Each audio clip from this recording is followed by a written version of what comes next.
Dans la règle de Saint Benoît, à partir du chapitre 23, il y a une série de mesures par rapport à ceux qui, dans un groupe, commettent des fautes. Et ça, c'est une caractéristique humaine. On commet des fautes, l'erreur est humaine.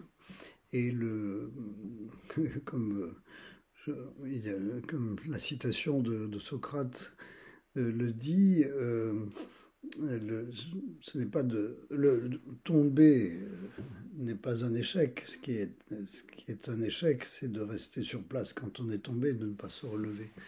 Donc il y a la nécessité de s'encourager là aussi pour ne pas rester dans un état fautif et qui pourrait être nuisible à soi-même et aux autres. Et ce qui est intéressant dans le chapitre 23, c'est que Saint Benoît reprend la proposition de Jésus dans l'Évangile. Lorsque quelqu'un se montre, euh, enfin se retrouve dans une situation fautive, il y a lieu de le reprendre personnellement, une ou deux fois, en secret, dans une possibilité de le voir changer. Et puis, s'il ne s'amende pas, s'il ne change pas, alors à ce moment-là, on peut le voir à plusieurs. Et puis, si c'est encore difficile pour lui de changer, alors c'est devant toute la communauté.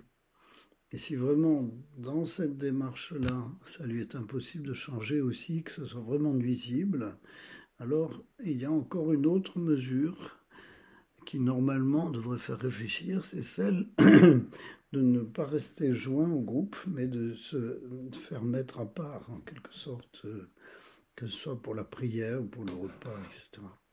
Et il y a dans cette tenue à l'écart une peine de se sentir séparé qui normalement devrait faire réfléchir.